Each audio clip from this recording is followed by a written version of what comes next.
tricked a man into banging a horse, and now we're going to talk about the centaur from the mating manual. So let's learn about some centaur anatomy, because I've only got the foreign species breeding section left, and then the centaur version is done. So starting this conversation out, let's talk about anatomy. Did you know that centaurs have 4 sets of lungs? You have 2 up here in the human component, and then you have 2 right here in the horse's area. I ended up stripping most of the actual intestines out of the human component and just replacing it with a large stomach that does all of the stomach work, with an intestinal pipe leading down to the rest of the digestive system, which is handled in the horse component. Because one of the hardest parts about getting the centaur species ready anatomy-wise was recognizing you're taking pretty much 2 complete systems and having to shove them together, so which systems could be getting rid of and which ones do we need to keep. And one interesting thing that I had never seen anyone actually talk about when discussing the centaur is the fact that you're taking 2 systems that have to be synced up together to operate. So I actually ended up giving the centaur an additional brain,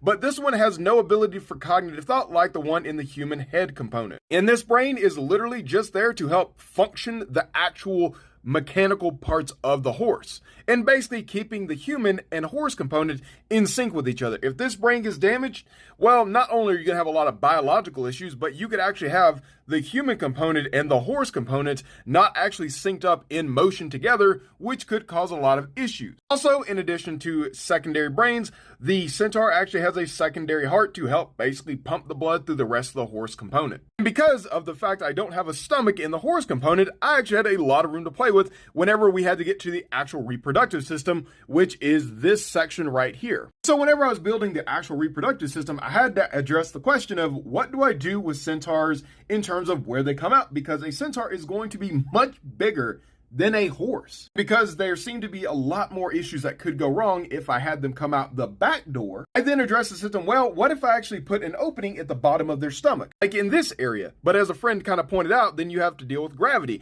Why wouldn't the baby just kind of fall out when it's ready? That's when I came up with this whole system. Since I have all this extra space, since the stomach's now up here, why don't I just have the tract go all along here and have an opening where the mother can actually pull the baby out? And there's a pouch right here that she can literally reach into to grab the legs and yank the baby out. In case you didn't understand, here's literally how it happens. Boop.